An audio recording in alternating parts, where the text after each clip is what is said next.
The avoidant has been completely silent. No messages, no reaching out, no acknowledgement of your existence. From the outside, from your perspective, the silence reads as indifference. It looks like they don't care. It seems like they've moved on effortlessly while you're still processing the relationship. But here's the truth that changes everything. The avoidant's silence is not indifference. It's the most obsessed thing they can do. The silence is not absence of thought about you. It's the loudest evidence that they're thinking about you constantly, obsessively, to the point where they can't trust themselves to make contact. The silence is not them forgetting you. It's them managing the overwhelming intensity of not being able to forget you by imposing rigid behavioral control over themselves. Every moment they're silent is a moment they're actively choosing silence despite wanting to reach out, actively restraining themselves from contact despite thinking about you, actively performing indifference despite being consumed by thoughts of you. The silence is effortful, deliberate, exhausting maintenance of a boundary they're imposing on themselves, because they know that breaking the silence would mean admitting how much you matter, would mean revealing the obsessive thinking they're trying to hide, would mean showing vulnerability they're terrified to show. Understanding that silence is the avoidance obsession requires understanding how the avoidance mind works. For secure people, when you're not thinking about someone, you're genuinely not thinking about them. Your silence is natural byproduct of mental absence. But for the avoidant, silence is active suppression of mental presence. They're thinking about you. They want to reach out. They're composing messages in their head they'll never send. They're monitoring your social media even though they're not interacting. They're asking mutual friends about you while pretending casual interest. All of this mental and behavioral activity is happening behind the silence, and the activity is evidence of obsession. The avoidant is working harder to maintain silence than most people work to maintain contact. The effort required to stay silent when every impulse is telling them to reach out is enormous. And that effort is what proves the obsession. If they weren't obsessed, silence would be effortless. But it's not effortless. It's the hardest thing they're doing. The silence is also the avoidant's way of maintaining control over their obsessive feelings. The avoidant is terrified of their feelings about you because feelings mean vulnerability, mean potential pain. So they control the feelings by controlling their behavior. If they don't reach out, if they maintain perfect silence, they can tell themselves they're not affected. They can maintain the illusion that you don't matter that much. They can avoid the vulnerability that breaking silence would require. The control is illusory. They're completely controlled by their need to control, which means they're not actually in control at all, but it feels safer than the alternative of reaching out and admitting how much they're thinking about you. The silence is the obsession managing itself through rigid behavioral constraints that prevent the obsession from becoming visible to you or fully acknowledged by them. The obsessive monitoring behind the silence. Behind the avoidant silence is constant monitoring of you that would be alarming if you could see it. They're checking your social media multiple times per day. They're looking at every story you post, every photo you share, every update you make. They're analyzing your posts for information about your emotional state, about whether you're dating someone new, about whether you seem happy without them. They're creating narratives about your life based on fragments of information they're gathering through this obsessive monitoring, and they're doing all of this while maintaining complete silence, never liking, never commenting, never revealing that they're watching everything you do. The monitoring is obsessive in its frequency and intensity. The avoidant is checking on you more often than they checked on you when you were together. They're paying more attention to your life now than they did when they had direct access to information about your life. The obsession has intensified since the relationship ended because now they have to gather information covertly rather than having you voluntarily share it. The monitoring fills their day. They're checking on you first thing in the morning. They're checking during work breaks. They're checking before bed. The rhythm of their day is organized around checking on you, and the checking is happening in complete silence, creating the illusion they're not thinking about you when actually they're thinking about almost nothing else. The avoidance monitoring is also obsessive in the meaning they're extracting from every tiny piece of information. You posted a photo looking happy. They're analyzing whether the happiness is genuine or performed. You're spending time with friends. They're wondering if you're trying to fill the void they left or if you're genuinely moving on. You changed something about your appearance. They're creating theories about what the change means about your emotional state. The avoidant is in their head, constantly interpreting your behavior, and the interpretation is happening entirely in silence. You have no idea they're creating these elaborate narratives about you because they're maintaining the facade of not caring through their absolute silence. The monitoring also includes the avoidant tracking who you're interacting with. They're noticing who likes your posts, they're seeing who's commenting, they're watching for evidence you might be dating someone new. This hypervigilance about your connections to others is evidence of jealousy and possessiveness the avoidant can't admit to feeling. The silence allows them to feel these feelings without having to acknowledge them. If they were reaching out, if they were in contact with you, they might have to admit they're bothered by you potentially moving on. But the silence protects them from having to acknowledge feelings that contradict their narrative about not needing anyone. The obsessive monitoring happens in silence because silence is the shield that allows the obsession to exist without being named. The restraint that proves the intensity. The avoidant silence requires enormous restraint, and restraint is necessary only when the impulse being restrained is powerful. If the avoidant genuinely didn't care about you, if they genuinely weren't thinking about you, they wouldn't need to restrain themselves from reaching out. The reaching out simply wouldn't occur to them, but it occurs to them constantly. They think about messaging you multiple times per day. They compose texts they delete before sending. They find excuses they could use to reach out and then talk themselves out of using them. Every moment of silence is a moment of active restraint against the impulse to break the silence. And the level of restraint required proves the intensity of what's being restrained. The restraint is particularly evident in how the avoidant manages triggers that make them want to reach out. They see something that reminds them of you and they want to send it to you, but they don't. They have an experience you would appreciate and they want to tell you about it, but they refrain. They're going through something difficult and they want your support, but they don't ask for it. Every one of these restraints is evidence of you being constantly in their mind. They're having thoughts about you all day, having impulses to connect with you repeatedly, and actively suppressing all of these impulses to maintain the silence. The suppression is exhausting. It's taking enormous mental energy. And that energy expenditure is what proves the obsession. You don't have to work hard to not think about someone who doesn't matter to you.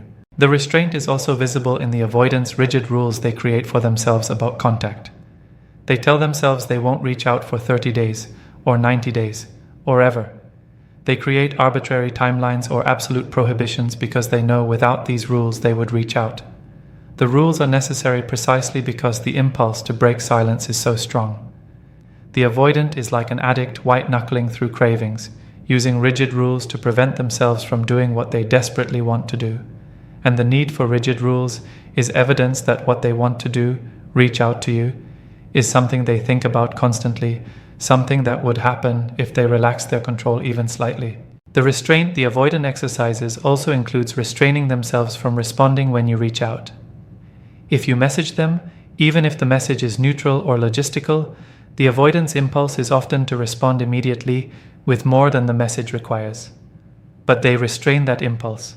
They either don't respond at all, or they wait days and then respond minimally. This restraint is the avoidant managing their own eagerness for contact with you by imposing cool detachment they don't actually feel. The restraint is their way of controlling the interaction, of not revealing how much they want to engage, of maintaining power through withholding.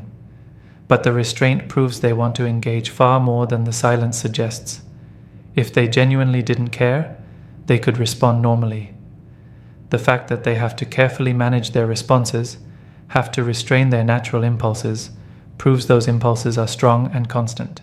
The fantasy relationship they're having with you in silence.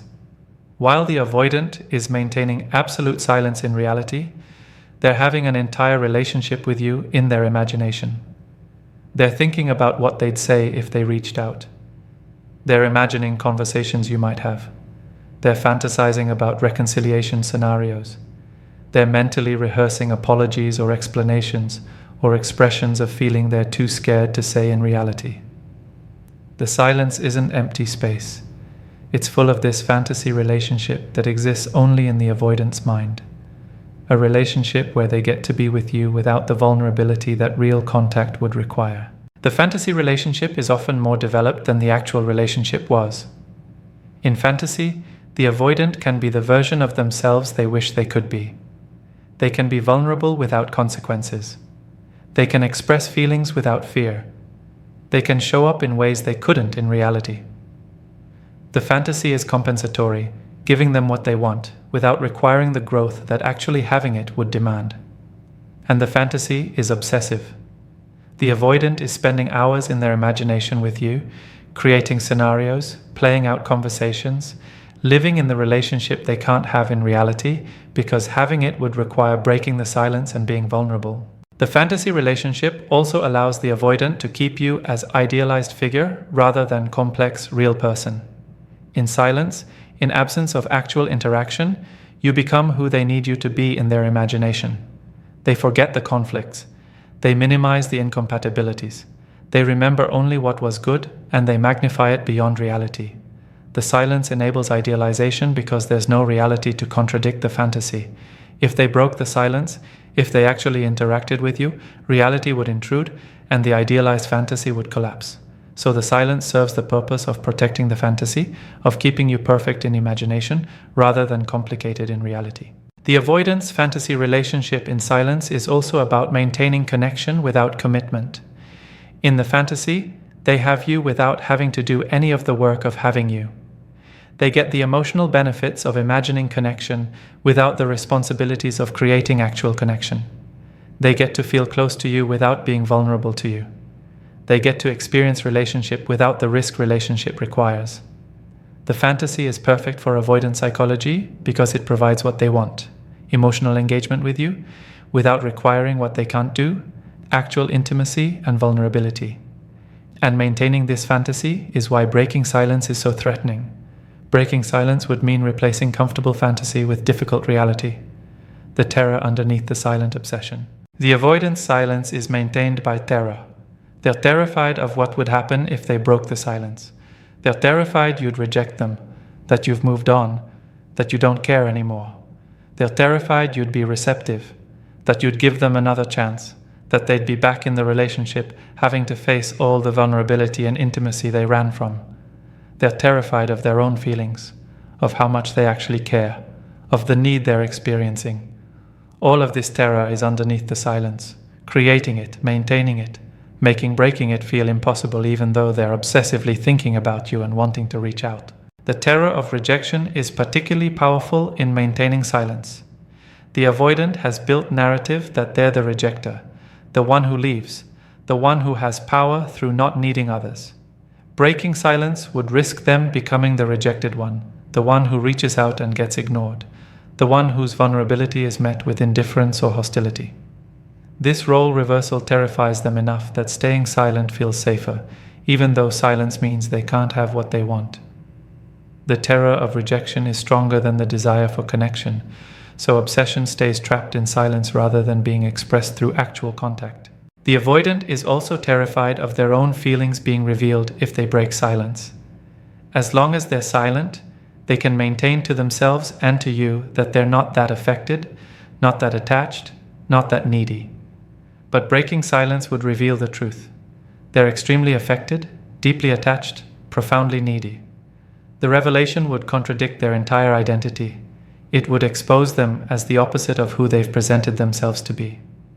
The terror of this exposure keeps them silent, even when silence is torture, even when they want nothing more than to reach out, even when the obsessive thinking is overwhelming.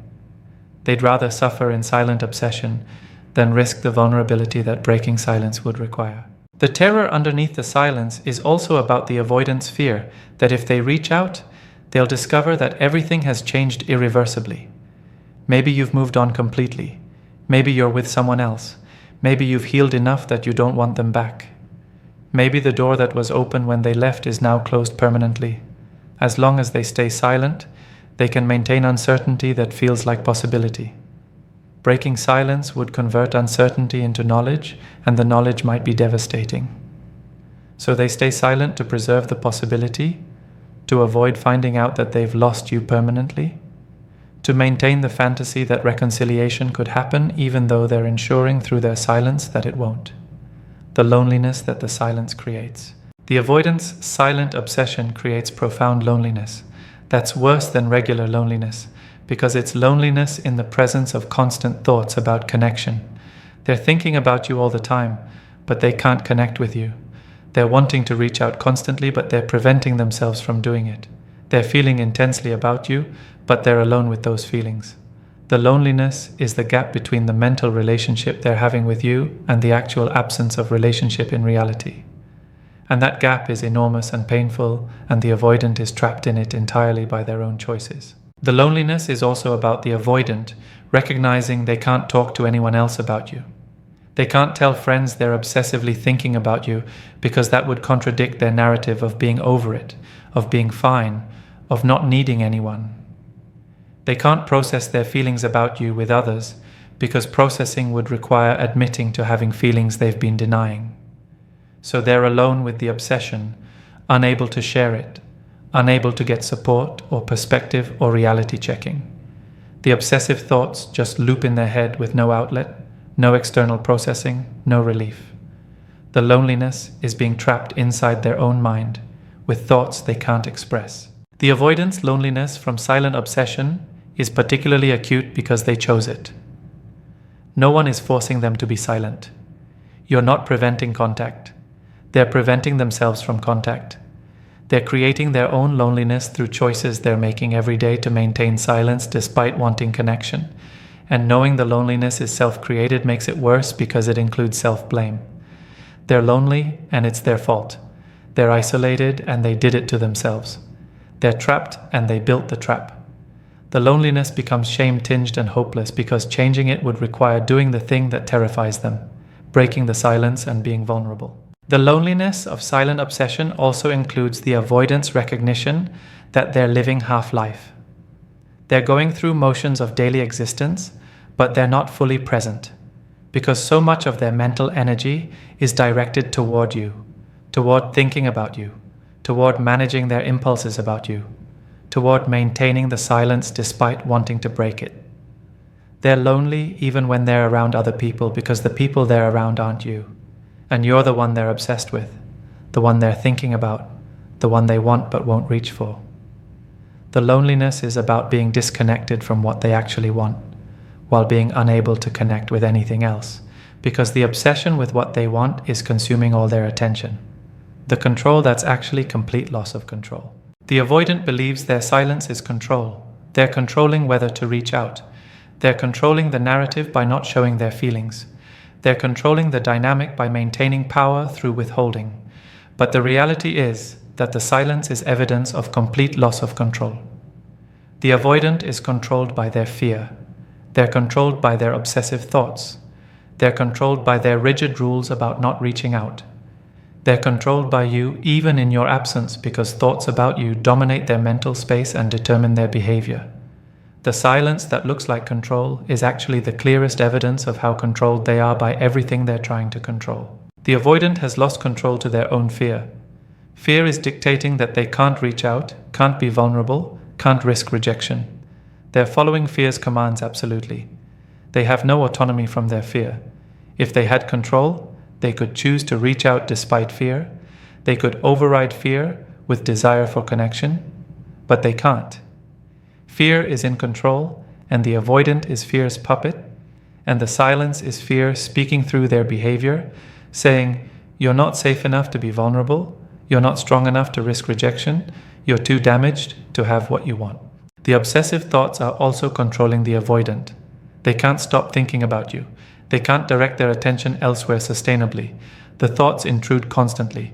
The thoughts determine how they spend their time, monitoring you, imagining conversations with you, restraining themselves from reaching out to you. The thoughts are running the show, and the avoidant is just managing the thoughts as best they can through behavioral restriction, through silence. That's their attempt to control thoughts they can't actually control. The silence is evidence that thoughts about you are so powerful, so constant, so consuming, that extreme behavioral measures are required to prevent those thoughts from translating into action. The avoidant is also controlled by their self-imposed rules about silence. They created rules to manage their impulses, but now the rules control them. They can't reach out even when they want to, because the rule says they can't. They're trapped by their own rigid structure. They have no flexibility, no ability to adapt to changing desires or circumstances. The rules that were supposed to give them control have become prison, and they're controlled by the prison they built. The silence that was supposed to be powerful choice has become compulsion they can't break, even when breaking it is what they want. The control inverted into its opposite, and the avoidant is living in the inversion, trapped by the very mechanism they thought would protect them.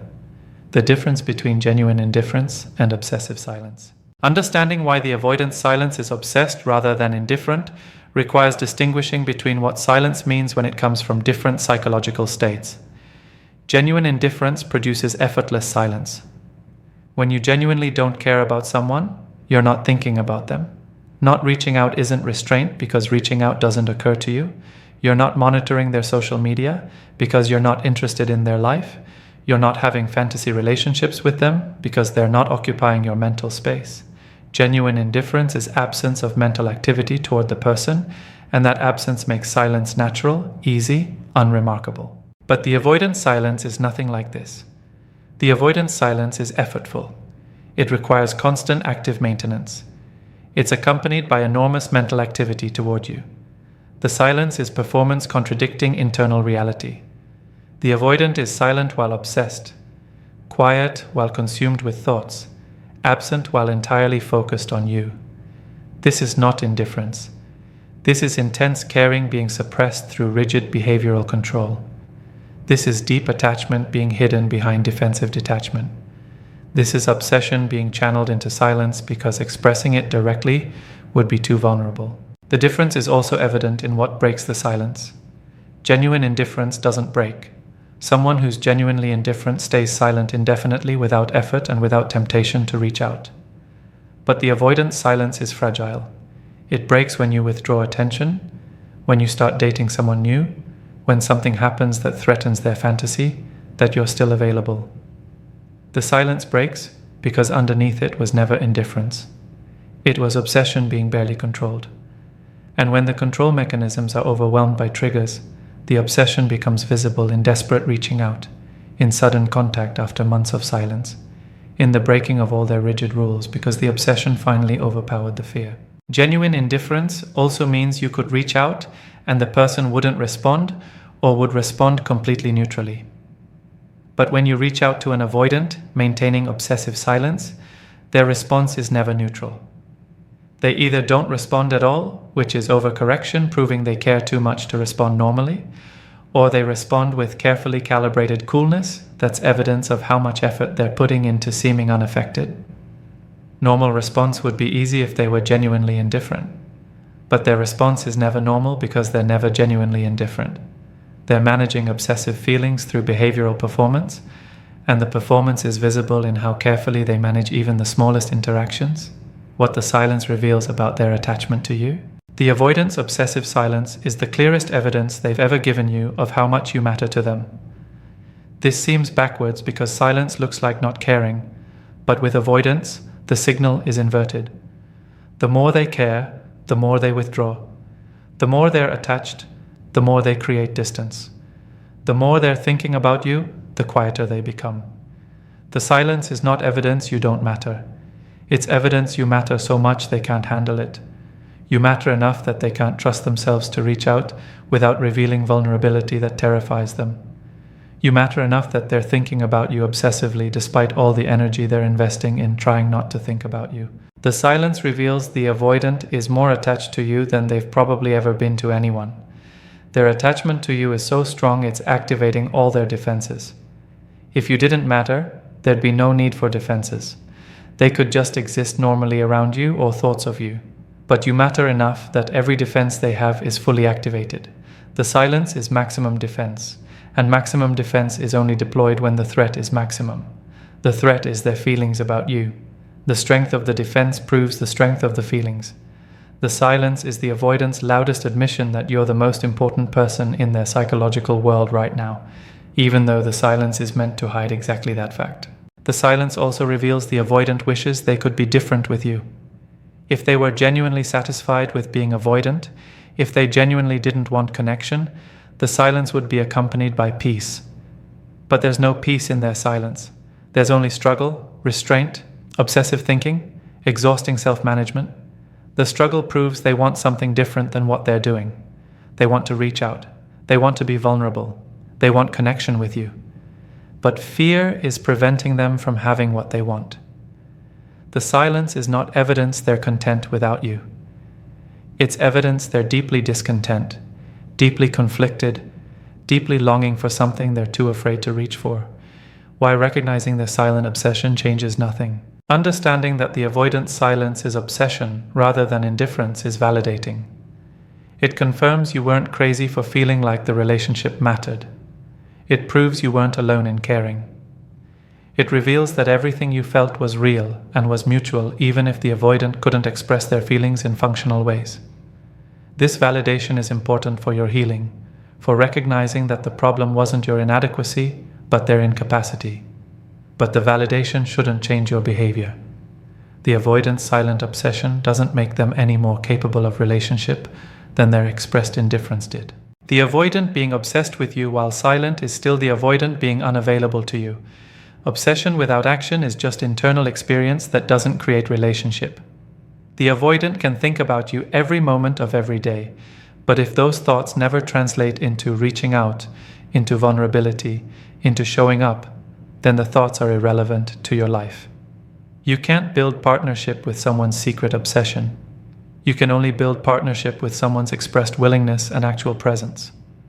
The avoidant silence, even when it's obsessive, is still absence. And absence can't meet your needs regardless of what's happening internally for the absent person. Understanding their obsession also shouldn't make you wait for them to break the silence. The obsession might eventually drive them to reach out, but reaching out driven by obsession without accompanying growth is just the same avoidant pattern starting over. If the avoidant breaks their silence but hasn't done the therapeutic work to be different, they'll just repeat the cycle. The obsession might bring them back, but obsession alone won't make them capable of staying, of being vulnerable, of doing what relationship requires. You deserve someone whose caring translates into functional relationship behavior, not someone whose obsessive thoughts stay trapped in silence because they're too afraid to do anything with those thoughts.